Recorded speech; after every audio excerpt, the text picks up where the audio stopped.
Stefan, welcome. Hello. Perfect. You made it. I was worried about daylight savings time, but Yeah, but I checked it double, you know. got it. Okay, everybody is very anxious to hear you today. Very excited. We won't exaggerate, right? Right. So I'm going to just do a very brief introduction.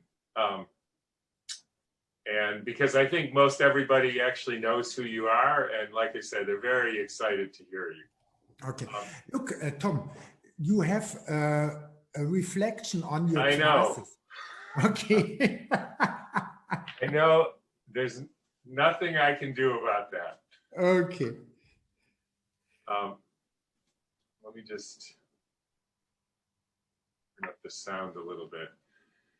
So I am actually honored to have Stefan join us today. I am also very happy to, I think I can call Stefan a new friend of mine, and we've had a lot of collaboration in the past few months, and much to my benefit, I would say. And to mine, you know. And one thing I would say, which I was thinking about this, I can't really think of anybody who I think knows more about the history and the practice of virology than Stefan Lanka. But it's a curious thing to say that, because it reminds me of a few days ago, I was invited by a group of doctors to join a working group on viruses. And of course I said, asked what time it was, and they said a time, and I said, oh, I can't do it at that time because that's when my meeting about unicorns is. And to say you're an expert on viruses is a bit like being an expert on unicorns, although unicorns have prettier pictures. So it's a funny thing to say. But anyways, so with that, I just want to say what we're the things we're hoping to hear, or hoping you would address, first of all, is just the history of virology, which I've heard you speak on this before, and it really puts everything in context.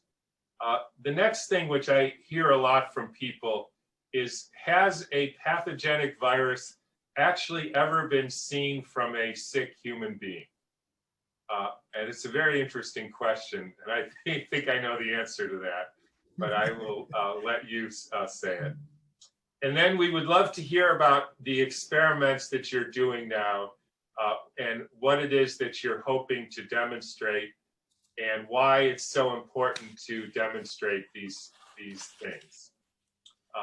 And so with that, I'm going to turn the floor over to Stefan, and he's going to tell us a little about the history of virology and how we got into this mess that we're in now. So again, welcome, Stefan. Okay, welcome you, Tom, and hello to everybody. And yeah, Tom, thanks to you that you make the control experiments happen, which I'm going to talk soon on them, right? Okay. First, let's go into the history of virology, and we have to go all back 2,500 years, and we have to listen Plato.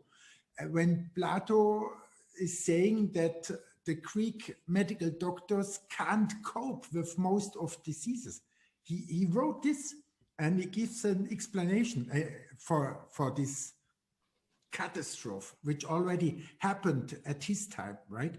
And he said that when something is not working, something is ill, an organ, an eye, an bone, or something else, the doctors work on this, right? Where they see the symptom.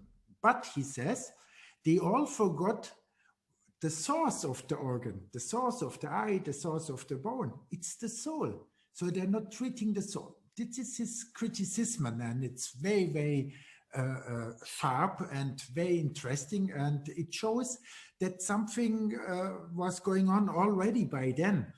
And for me, I went from the history, of course, from me being a student of biology, and then I went back. First, of course, I went into marine biology in order to help the oceans not to get more polluted, not to collapse, because they are producing 70% of oxygen. Of course, then I found in a marine algae a structure in an organ where usually spores are built. Spores, which you can see with the light microscope, they are going to sit down, they are going to grow and build big algae again. Right. And in this algae, I observed that there were no spores produced, but an amorph mass. So I went with this in the electron microscope to see it's a fungi or fungal spore. So what's going on?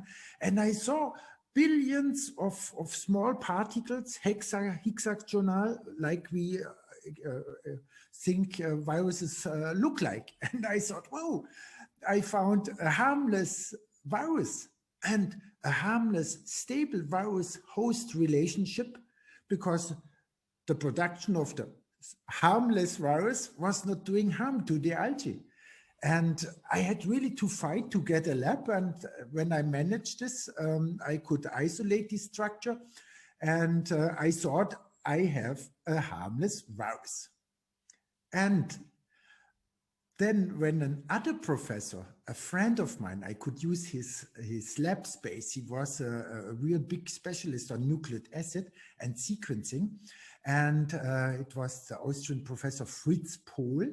And he told me, hey, Stefan, did you check what you are telling to the students? You are warning in front of AIDS and HIV, and everybody should use double condoms. And so did you check this? And I said, the world is saying this. And he told me he was not asking the world, he was asking me. Anyway, I asked him why he has questions on this and why he's questioning this. And he told me that he heard some rumors that Gallo was manipulating. So I went, he said I should go immediately to the library, and every paper of interest I should copy twice for him. And so we started to discuss on this thing. And this, how I came into the history of virology. And very soon I realized that Gallo, in order to prove that he has a virus, he was killing his cell cultures. And the other one who eventually got the Nobel Prize in 2008 for HIV, the French Montagnier, he said, no, my virus, if it's a virus at all, then it's multiplying the white blood cells. So we have an immunological overload. But what he was saying at this time already, if the people will stop using sexual drugs and eat good food, vitamins and pure water, they even will get not only healthy, but get rid of the virus. So everybody was hating Montagnier, but in the end, he received the Nobel Prize for 2008. That's an important part of virology, because two different concepts. But it was the reason I saw that Gallo was really manipulating. He was killing his cell cultures with hydrocortisol. And I thought, so some probably more than Gallo, and probably all the scene and the politicians are aware of this act of betraying. And so I thought virology is betrayal. And this was a big mistake, because of course what I saw in both papers of Gallo and of Montagnier, I saw they claim a virus, but they never saw a virus like me. I could isolate the structure, I could see it in great number inside the host in an isolated form. I could do the biochemical analysis of all its proteins, and the most important thing, it's genetic material. Always a given size, always the same structure, and always the same sequence. So, and in the paper of Montagnier and Gallo, nothing like this appeared. Only an enzymatic activity was equaled, that there should be a virus somewhere else around. And as the cells were dying, that they think all the materials, or at least some of the materials of the cell cultures dying in the lab, are viral. And So it's their secret how they could choose some of them and say, look, those are the viral proteins using in their antibody tests. At this time, everybody was antibody testing. ELISA, you know, or Western blot. In principle, it's the same. So, well, of course, when I realized that there is a virus in the title, but no viral structure inside, I thought I have overseen something, or medical doctors are, you know, keeping their real isolation protocols secret, and I don't know. So I was not speaking with anybody on this because I was afraid losing my lab. I mean, in the 5th term as a young student, I had my own lab, access to every kind of electron microscopic and microscopic techniques, you know. So, but then I was sure, I was looking right and left. I saw, oh, measles virus the same, hepatitis A and B the same. A virus claim, but no virus. So, and this is how I went in, and then, of course, I blamed the other one, establishing the infectious theory, Robert Koch. I blamed him as, and Louis Pasteur, I blamed him as guilty of this betrayal, what's going on, you know. And in fact, Pasteur wrote down in his diary, which became public at the Princeton University in '93, you know, that he was cheating, that he was really intentionally killing sheep and saying, look, in public events, look, they died because they were infected and not vaccinated. And he was using sheep not infected, not treated with nothing, and said, look, they are vaccinated, they are infected, and nothing happens. And all sorts of these things I found in his diary. And but to my great, you know, yeah, I was really shocked when I was reading Max Perutz in my favorite newspaper. My favorite newspaper till this moment was the New York Review of Books. I mean, this is the intellectual flagship. I found such a lot of important articles in this paper. And all of a sudden, Perutz was writing, and oh, thanks God that Montané was cheating a little bit. Otherwise, the infectious theories would have no possibility to become a global act of knowledge. At this time, there were no proofs, and thanks God, Montané was exaggerating. So anyway, then I was going more back in history. Where does the concept comes from? Because virus means a toxic protein, a toxic substance, a toxin of disease. That means virus in Latin. And so before 52, a virus was really thought to be a protein which is toxic. And only after 1922, a virus was thought to be a nucleic acid, a dangerous one. The poor one naked, like Ebola, and the rich one with an envelope. Anyway, so we have a paradigm shift in 52. And so I went back in history, where does this concept arose from? And I eventually landed at Rudolf Virchow in 1858.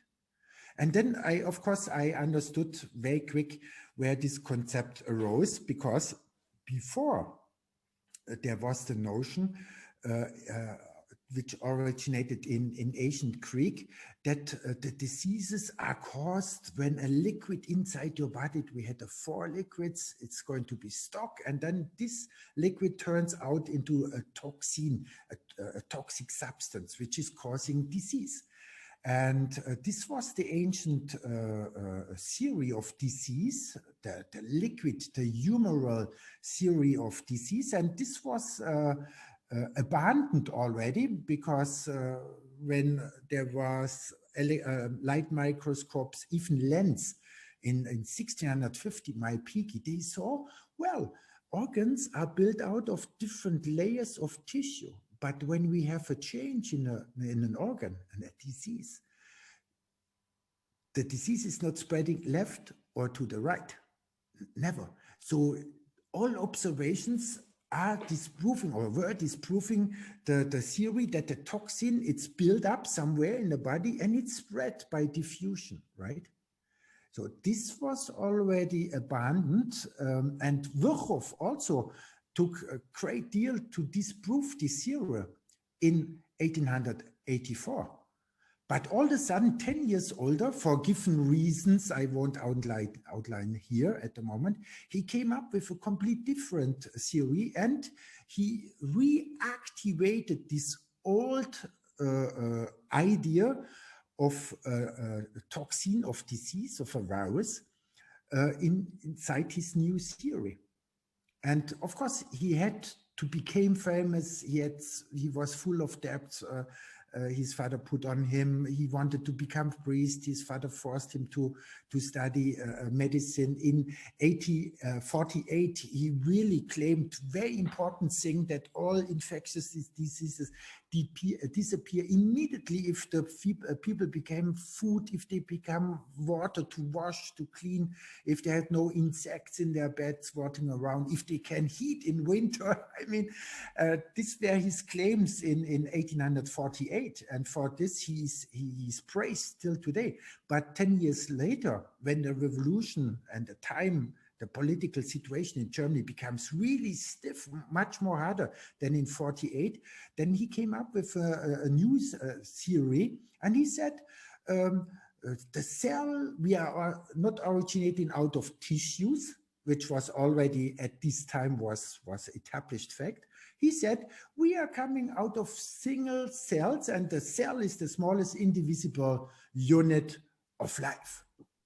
And that all diseases are coming out of a single cell when the cell is producing the toxin of disease, so the virus. So this is the same idea of disease, the liquid theory, now produced or seen inside the cell. Why Virchow came up with this theory of a cell? Because, and this was the next great finding, that all our theory of life, that we are originating out of atoms, that atoms touching themselves, building molecules, and then life, it's coming out of this. This is not invented by the atom theory by Einstein or even not by Virchow. This was invented in Greece by Democritus, and Epicure was transporting this, making it very public later on. This comes from old Greece, this theory, and Virchow just came across this theory and was using it. And because it was already fashionable in the Enlightenment, but also before, that all explanations of life should be without God, without ghost, without a field, without consciousness. This was one prerequisite in order to be a scientist, because this was the baseline of the Enlightenment as a counter action or counter reaction on more than 1,000 years of church, misbehavior in Europe. And so all explanation on life could only be materialistic. And in fact, even those in the Enlightenment have not invented this theory. As I found when going back, even more and more back in history, I landed at Democritus. And he said, we are producing a new theory of life because we won't know God anymore inside the explanation for given reason, for good reason. He said that a lot of religions are causing fear in the people in front of God. They are afraid of God, that God is punishing, and God is punishing with disease. That was the Catholic Church telling for more than 1,000 years, So they said, we want to have a theory of life without any of this sort. And they could not imagine that this became a religion on its own, with the ancient theory that, yeah, when the liquids stock inside the body, then they turn into a toxic matter. And amen, this is it, what we have now. And not only in virology. Virology at the moment is the tip of the iceberg, the visible, very visible tip of the iceberg. But it's also the very sharp needle to implode the balloon, which we have and gets every day bigger, you know. So, but the challenge what we have, it's not only virologies, it's cancer, for example. It's all chronic disease. I mean, when somebody's believing that in his body, its own matter, its own substances turn into the bad, into a vicious thing, nobody is able to get it under control, and it's going to eat you up. And even if that it's going to march, you know, inside your body, then we are in the theory of metastasis. So, and this is the majority of people believing it. And if, of course, if you are believing cancer, if you believe in metastasis, you are believing in flying metastasis, which you can spill out. And therefore we have to wear masks. And that's why the majority is believing into this concept. It's our history, and we have to face our history, and it's so deeply inside our thing that all our thinking, it's so deep in. And as a student, as a pupil, I had to learn all of this. And so if we castrate our imagination, right, we have no other means to imagine what is disease, or even what is health, you know. And this is the challenge, what we have to see, that we have to work to come back to the roots. And the roots have been in Ayurvedic medicine. I mean, there was the soul is dominating the whole thing. And then depending the liquid states inside your body, you know, which the Greek culture didn't understand. Of course, there's a huge body of proofs that the Greek culture was importing its medical knowledge from Ayurvedic philosophy, right? Which in India itself was destroyed by the British when they have been there and still are there. So the only original philosophy and schools of Ayurvedic medicine you will find in Sri Lanka, by the way. So anyway, this is the history not only of virology, this is the history of disease. And it becomes clear when we have a mind setting that inside our bodies, there is no field acting, no God, no spirit, no consciousness whatsoever. We are forced to think in materialistic interactions only. And even with Virchow, we are forced to think that when we are a bulk of minerals and whatsoever, fatty acid, proteins, that to direct all of this, that every organism comes out of one single cell, which is not true, by the way. And the whole cellular concept, it's not true. Please read your Harold Tillman. It's all there in English. So, but then you are forced to imagine a building plan and a functional plan for ourselves to produce a human being. This is what we are forced to. And then we are already in the dead end, and we go into details and blah and da. And yeah. And of course, we had then the shift in the paradigm shift in 52, that when they did the control experiments, they realized, oh, our proteins we consider to be a virus, they also came into existence when we let healthy organs, healthy tissue into decay. Then we have exactly the same. And in electron microscopy, we cannot see something specific. So, and then the new virology was orientating itself on those structures. I had the luck to isolate some of the out of the ocean. Nowadays, they call themselves, the virologists call themselves giant viruses, because there's such a huge genetic material, you know, always the same length, always the same structure, always the same sequence. So, and what I found, it's not a harmless virus out of this thing. It's a kind of mini spore. It's not a spore itself. When the algae realized that there is no condition to build normal spores, which can swim, look to find a good place for itself and grow out again. So they built much smaller particles. And those particles were first detected, isolated, and characterized in bacteria. And in bacteria, they are called bacteriophages. Phage from phagocytosis, to eat, to swallow. But those structures are not eating the bacteria. This is a misconception. This is already, you know, a very narrowed view to the things. When bacteria are dying, it must be a virus, right? So, but in the end, it's our mini spores which can themselves develop again into larger units. This was Enderlein already claiming that the cellular theory of life must be wrong, because he observed that a cellular structure disintegrate into smaller structures. He just could observe in a light microscope, and even smaller one he could not observe anymore. But also smaller structures do materialize out of invisible structures and forming cells. So this is what he was seeing, and but this was the minority, because with Virchow's attempt was to unite medicine and state.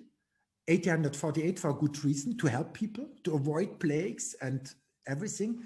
And in 58, it was, he adapted to the new political situation, and he said, well, in medicine, it's like in state, the single cells could easily, you know, get parasitic, get egoistic, and then kill the head.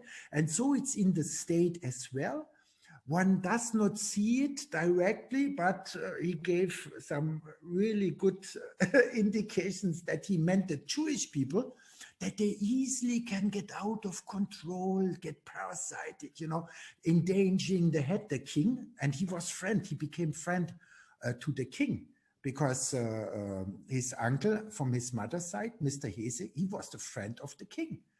And so he became a boss of the Charité in 58. I mean, the leading clinic in Germany, where now all the corona crisis originated out from.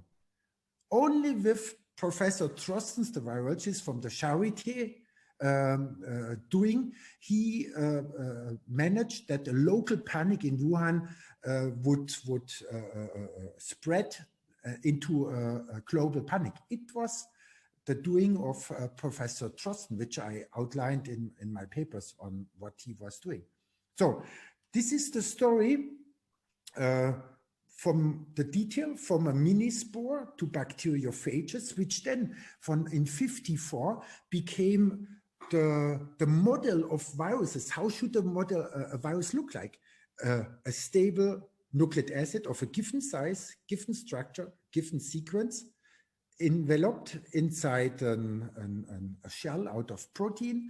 This is what we'll find in bacteriophages and giant viruses, better named mini spores, right? Smaller than the usual spores. So, and they become the model of how viruses should look like. So when then in 54, John Franklin Anders came up with the idea, okay, we don't know what is a virus, because the experiments 52 with bacteriophages disproven the old idea of virus, because the old idea was a protein is a toxic, a virus is a toxic protein, which the capability of self-replication, because it was thought the protein itself is the genetic material.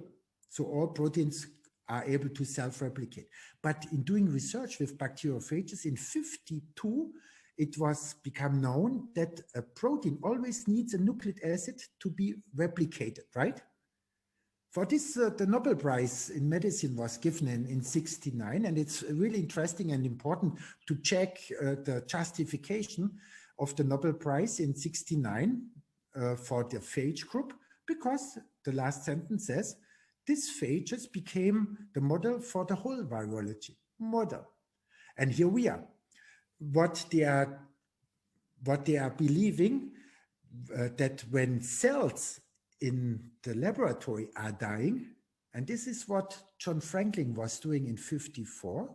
He was bacteriologist. He knew, when we starve bacteria to death, and if we maltreat them, they all of a sudden transfer themselves into phages, which are there, of course. And he said, look, now we are without model of virology, but probably when cells are dying equally like bacteria in the test tube, probably it's the same that they transfer themselves into viral matter. This was in June 54, where nobody had an idea how a virus is going to look like, right? The old virus actually abandoned themselves. So, but because Enders got in December 54 the Nobel Prize for an old idea of him on poliovirus, the old virology from 48, this paper from June 54 became a scientific fact, which was never ever questioned. Even Enders was saying in his paper on the 1st of June 54 that this is speculation, that we see a lot of contradictions, probably the cells dying because of unknown factors or another virus inside there. So here we go. They never took out control experiments, which we are now carrying out at the moment. Again, I carried them out in a measles virus process, which I won at the end. And we are carrying them out now, especially for Ebola. And they were not realizing, and not realizing till today, that they are killing those cells, intoxifying them with cytotoxic antibiotics, starving them to death, reducing the nutritions, and of course, adding material proteins which are in decay, and everything which is in decay, it's toxic and disturbing those cell cultures in the test tube. But when those cells are dying in the test tube, they equal it with the presence of the virus, with the isolation, that they isolated from something outside the laboratory, inside the laboratory, and call it the isolate. And the material not being filtered, it's called the living virus, and it's used as a vaccine, you know, because they believe till today it's turning everything into viral matter, which is in the case in bacteria, but never proven in cells and disproven. And then they begin to take small pieces out of proteins and adding them up mentally to a model of a virus. They add up very small pieces of nucleic acid and add them up to a long nucleic acid, which is a pure mental product and never isolated, never seen anywhere. So this is the history of virology, how it evolved and how it became a self-fooling mechanism, of course, with fooling the whole society, but where there was a predisposition for, you know, disbelief, because there were no other thinking since 2,500 years. So this is it, what's going on. And I mean, in order to get cleared, I recommend everybody go into the history. It helps to understand where this is coming from, why so much people are believing in this concept, why I myself was believing in this concept, everybody, you know. And then if you know the history, you know the way out. If you know the way in, you know the way out. So if you don't know the know in, then you are without orientation, easy. So the next thing is, the virologists are doing 7 steps to fool themselves that, oh, when they photograph something, it's a virus, or when they add up the small molecules to a big one, we have the viral genome. There are 7 points, 7 points. And if you just read them in the papers, Material and Methods of any virus which is said to cause disease, you'll find two sensational things. And I mean, it's easy like this. And it poor me that I only in this year I came across how easy it is and to, but okay, that's it. So in every of those 7 steps, you'll find that they are disproving themselves. They are really, the virologists themselves are disproving themselves. And in every step, every technique they are using in these 7 steps, those are 7 techniques, right? They never took out control experiments to show if not the experiments themselves are producing the results. And a scientific paper without a control experiment, without the control that the technique I used is falsificate, it's varying the result or it's producing the result, it's not scientific. And therefore, the law which regulates all means of pandemic measures, the law of infectious diseases, it disclaims and this asks everybody to act in a scientific manner, and science and the rules of science are defined. And therefore, just naming those 7 facts and the anti-scientific behavior of the manifest anti-scientific proof of their own doing, this is what I ask in Germany now to do the people. I call this action the red card for Corona. And people are writing letters already to the health authorities and saying, look, those are the facts. You are academic. You can check it in 30 minutes. And therefore, no means could be supposed or posed upon me. I'm free. I must not take a mask. I must not take a test and so on. And this activity starts. And this, in the end, I'm absolutely sure is going to let the balloon explode or implode, how you like it, right? Stefan, could you walk us through those 7 steps? Oh, please, yeah. The first step I mentioned already. Since Enders, every virologist believes when his cell cultures are dying in the test tube, right, that there must have been a virus, but they never controlled it. So we controlled it twice already, and we get the cells dying without infectious material. So in other words, whether you put an initial virus or not, you get the same result. Exactly. And this is called the cytopathic effect, when some cells are causing to melt together or, to just disappear. And when the button of the test tube becomes visible, this they call the cytopathic effect. And they equal it with the presence and the isolation of the virus. And then they believe the material which they'll find afterwards, this is of viral nature. This is in case of bacteria when they are producing phages, right? This is the case when I am producing giant viruses, mini spores, right? But this is not the case in the test tube with eukaryotic cells. So, interestingly, Enders actually said that in his original paper, that we know that we get the same result even if we don't start with anything from a child with measles.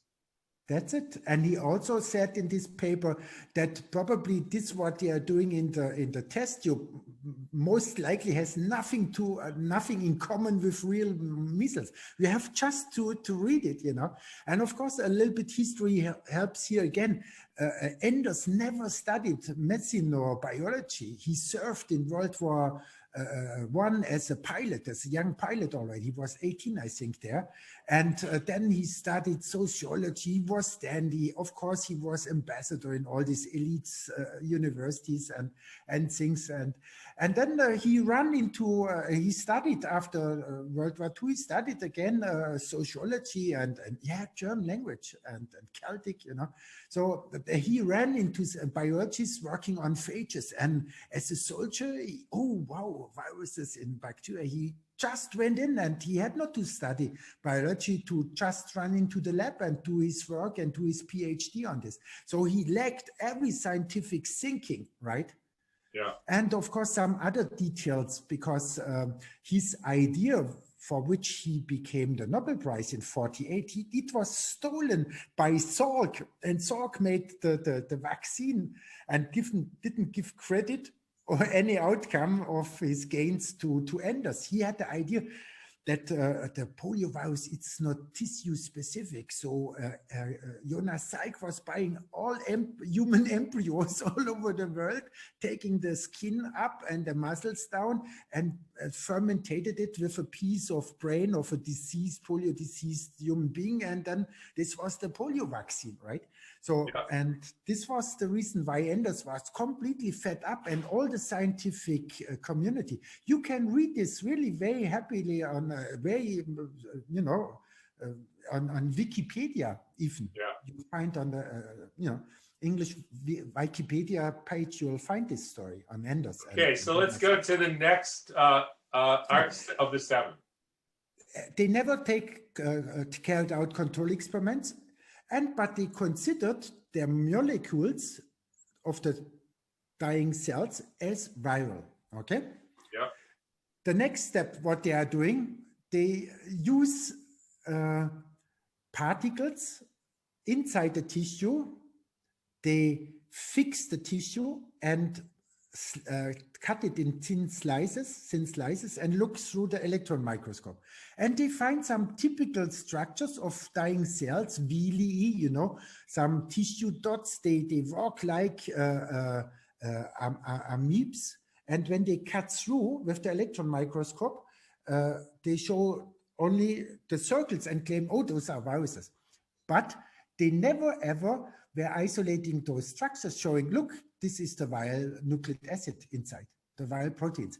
And no control experiments. They never did the same with tissue cultures exactly treated in the same manner. You must imagine, they never ever did it. So this is point 2. Then point 3 is they come up with another sort of particles, claiming where they said, oh, those are viral particles. And if you go into the technical details, you easily see that they centrifuge all the proteins in the test tube down to the button, and then they take it up with a syringe and mix it. And so they vortex this mixture out of proteins, fatty acid, and detergents. And what we have soap bubbles. The German expression is Mycele. I think in English it's mycel, right? Yeah, so there's soap bubbles. And they add color, stain, let it dry, and use another technique of electron microscopy to look from above on these particles. So the same, they never isolated those particles and say, look, here we have the biochemistry, we have the viral proteins, we have the viral nucleic acid.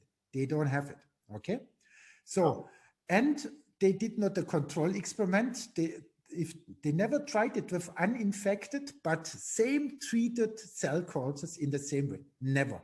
So it's completely, this behavior, it's anti-scientific in point 1, point 2, point 3, and all other points to come. The fourth point, the fourth step, what they are doing, from billions of small genetic debris, they are sequencing, they read the sequence of very small pieces, and then they add them up to a large piece.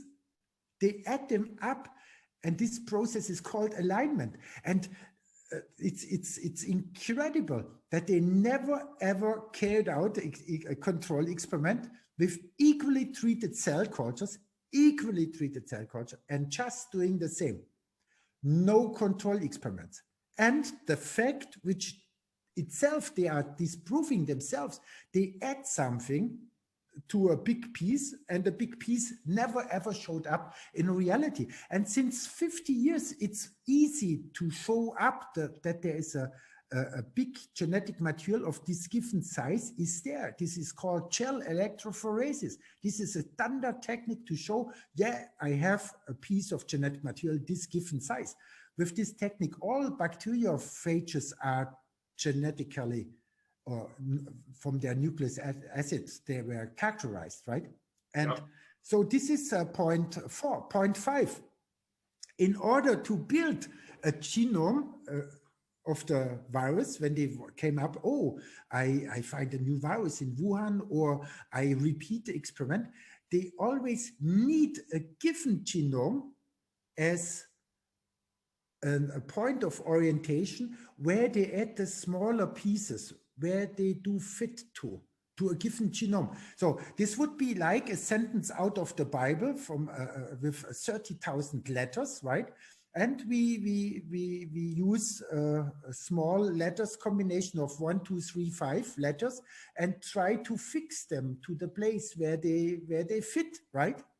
And no control experiments again. And the control experiments would be to try to get the alignment of another RNA virus, which would be a measles virus, which would be Ebola virus, HIV, right? This would be the control experiment with the same data set. Let's try if we can fabricate another virus. And I can tell you, yes, it's like this. I showed it already in the measles virus process. And here in Corona, it's going to shown hopefully soon, right? So in other words, you can take the same raw data set, the same short pieces of RNA in the mixture, and then you can you can find the template for the coronavirus, or the template for the HIV virus, or the template for the measles virus. And then you tell the computer to orient it or align it to that template. And in each case it will, which will make you say, yes, I found this person has measles, they have HIV, they have Ebola, they have Zika, and by the way, they have coronavirus. That's it. Yes. That's it. So, and this is then the definite experimental disproof, you know. And can you imagine? The coronavirus is said that it mutated 2 years ago. It becomes into existence, right? So I'm now on my way to find an old data set 10 years ago on measles virus, right? Or on HIV, right? And as soon as I get hold of original sequence data, which was produced for HIV, I'm going to produce you coronavirus. From 10 years ago. Definitely. And this is going to be the definitely experimental disproval of virology. But till we have this, the arguments on its own, it's enough, because we are inside point 5, yes? And inside point 5, where they use a given sequence to add the smaller sequences accordingly, right? This sequence, this given sequence, never ever came out of a virus. It's a biological unit. Itself, always, it's a fabricated thing, right? So virology has no viral genome, and everything what they use in order to do an alignment, it's a fabrication on its own already. Yeah, that's why they call it an in silico genome of an in silico virus. That's it. That's it. Yeah, but in silico, I mean, even this is a little bit this, you know, because in silico there is some matter, but of course in silico, yes. In English it sounds better than in German. Okay, no, it's a good experience. It means it's inside the computer only. Yeah. Not in reality. So let's come to point 6. You know, everybody thinks, and it was your question at the beginning, if that virology never ever saw a virus inside a living being or inside its liquids. And it's easy.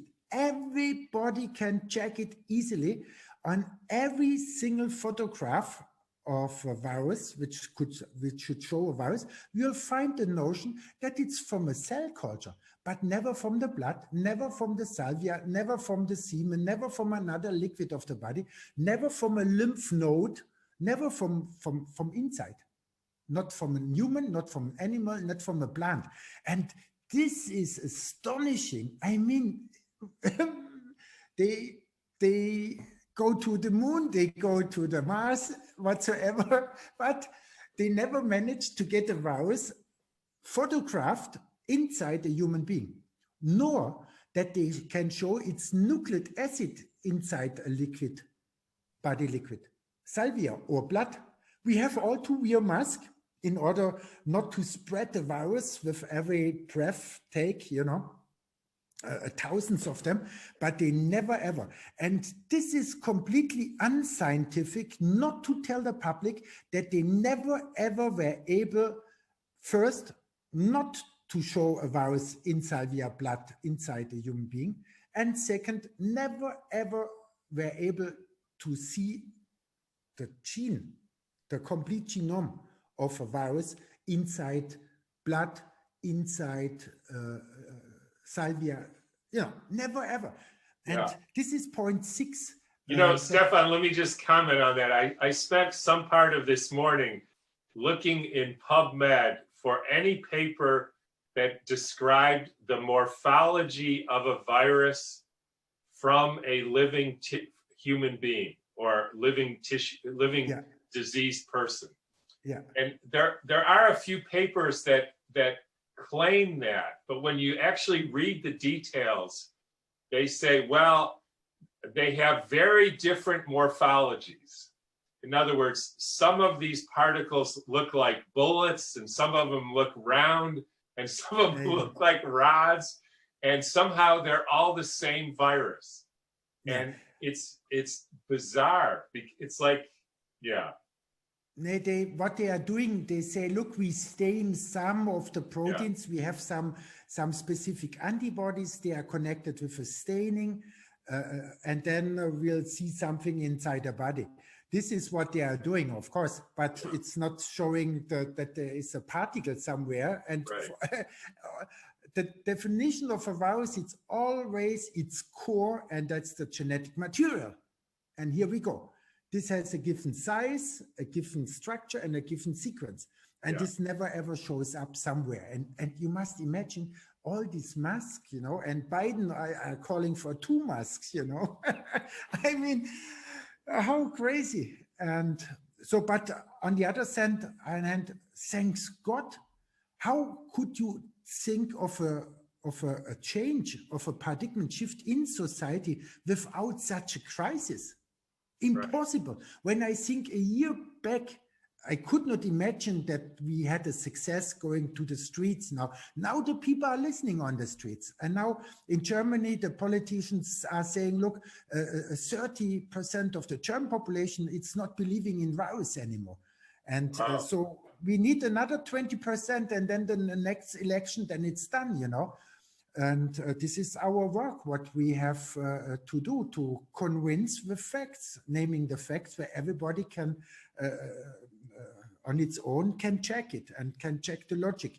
And the 7th point, it's very interesting, because in a review work of the Max Planck Institute for the History of Science, they published a review of 89 pages to the earlier history of virology. Tom, can I have a short break?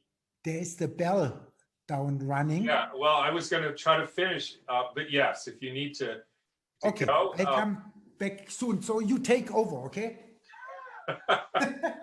Okay. Not sure how. So I think what we'll do here is we'll hear the 7th, and then I'm going to ask Stefan how people can learn more about what he's doing and how to even participate and maybe help his studies. I think then what I'll do is when we have the Friday session, there may be some things that Stefan said that I can try to further explain. So I will try to do that on Friday during the usual, I think it's 2 o'clock Eastern time session.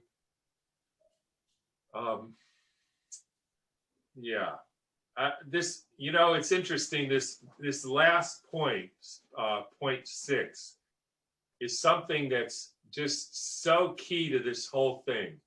Because if you ask well, if you tell anybody out there, have they ever actually seen, isolated, characterized, and found the entire genome of a single so-called pathogenic virus from a person who's sick with that disease?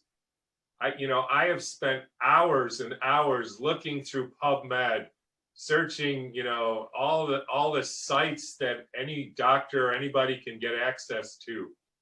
And there's literally no article that demonstrates that. As hard as that is for all of us to believe, as hard as that is to wrap your brain around, that's just the fact. Some of the ones I found today, because I was determined to see if there was even one article. They make references to something, but it's not anything like Stefan is describing. All right, Stefan, we'll do 7th, and then I want you to tell people how they can help you do with this, where they can go to get more information, maybe contribute, donate, or just find out more about what they can do to help. Well, there are some important English text on my web page, freely available for further information. I think the most important thing is to study the deeper biology. There are already 3 translations of translation of 3 texts on mine, and the basis is the findings of Dr. Hammer, which he once called the new medicine, right? This is the actual and really scientific form of psychosomatic, but psychosomatic would be too short as an explanation. He came for his own experience with, after his son died, he developed the cancer of testicle, and then he thought, well, does it happen to others? He asked other patients, and he said, yeah, how do you know that my child died? And he said, it happened to me. So he went into brain scans, himself and others with the same diagnosis, and he found that always in the same part of the brain, the same disease gives a signal, right? And so he thought that he solved all the open questions on cancer. But later he found it that it's with skin, with hair, with teeth, with everything, and this findings are of greatest importance to study, because you learn 2 things. Second, that the old model that something from outside comes inside and destroying you can't possibly be true. And the most important is you learn how spirit works, how spirituality works on you, how we are functioning. You see that every part of your body has their own consciousness of his function at this side, being the skin on the outside or a part of the organ inside. And does it can change when it becomes under pressure. This could be a really accident, but also a situation where you believe that you live under a constant alarm, that it becomes essential, that the thing what happened, it's too much for you. You are isolated from everybody, and then your flesh it's changing, and everybody knows a word can kill and a word can heal, and this you are going to learn when you are checking this information on the new medicine. I think, Tom, you had an interview already with a lady in the States working on this. At least Andy had an. We haven't done it yet, but we're gonna get to that. But let's just, I just want to wrap this up just so we're careful of your time here, Stefan. So maybe just go through the 7th point just quickly. Okay, the 7th point, it's easy. In this review where I spoke about of the Max Planck Institute on history of science, there you can read that when the old virology was disproving itself themselves, they find out when they took out animal experiments, they never ever were able to transmit a disease, an infectious disease. But this is said nowadays, that we have a model for COVID-19, we have a model for measles, we have this and that. So, and if you check these publications, you will see that they are completely anti-scientific because no controls, and B, that the treatment of the animals, injecting large amounts of liquid into the brain, inside the ear, inside the eye, with a tube inside your lungs, that the conditions of the experiments themselves are causing the disease. Right? Yeah, right. It's easy like this. Okay. So that was the 7 points. Okay. Stefan, tell us your website so that people can find out more. So the website is Wissenschaft Plus with double F. Probably you spell it. Yeah, we'll put it on the show notes or something like that. And probably I think soon there is going to a translation of the red card for Corona, right? This is a web page where I have the 7 points inside.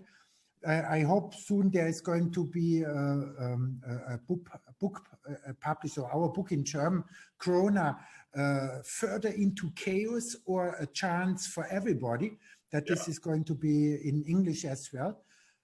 And anyway, I mean, you have such a lot of information attracted in your work. I mean, the importance of nutrition and all those things. There's such a lot of information out there, and you contributed a lot. I think the bottom line here, Stefan, if you agree, is that it's the chemistry and the structure follows consciousness, not the other way around. That's it, and that's the most important thing. When you see the work of Hammer, he printed out a big tabella where you'll find, according to all kind of tissues, to the 4 tissues we have, and you'll find every piece of organ or skin, what may happen here or there. And if you see it and you turn it into the positive, that not a trauma is acting, which in terms a biological conflict, but you turn it into its function, then you see the building map of God, of your body. I mean, how it's meant. And it's immediately, it's a proof that when everything has its consciousness at its place and inside then of course it had its consciousness inside the whole context. Because we don't start and end where we are visibly be seen, because we have to breathe, and this is the energy which comes into us, and it's not only coming from the sun. We are connected with everything. And I mean, this is probably the most important information. For me, it was the most important thing, that I could get rid of this atom theory, living in the nowhere, in the vacuum, and so this is just not true. We are living in the ether, and the substance water is building when building a surface, this thin lining, this is the own substance on its own, and that's the substance our tissue are out of. And this substance creates everything, and even all the molecules and elements, and they go back into this substance. And this is the reason that the stronger we are in the mind, the stronger we can deal with toxins and with everything. I mean, look into the prisons where people are not well nourished, and the ones who have a clear mind, a clear belief, and they go out strong, upright, and healthy, no thieves, lost, So those are the proofs that the consciousness, goes before. And of course, when the matter is there, our body, we have to fulfill its own rules, the blood streaming, the oxygen, the flow of energy and information, and being connected with it. And the one who is happy, who has his belief that he is wanted and that he's part of a thing, because I think the most cruel thing in life is that you really believe, or you are afraid that you are a product of by accident, and then if you disintegrate, nothing will rest. And this thing which Friedrich Nietzsche was writing down step by step what this makes out of a human being and out of him, driving him directly into madness. This is the main source, I think, the main reason why humankind is so mad, why they are so greedy, why they want to prove themselves, you know, in their short lifetime to become rich, to be powerful, to compensate this, you know, as this incredible notion. It's a misconception. It's a huge misconception. It's a huge misconception, and in our culture, it's originated some 2,500 years ago, and we have a chance now to reverse it. Change the whole thing. Yeah. Stefan, okay, we're going to do this again someday, and we're going to...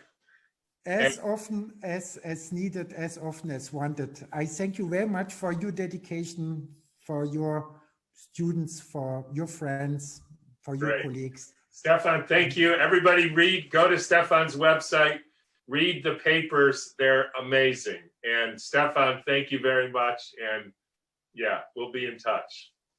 Thank you, Tom. Thank you. Bye-bye.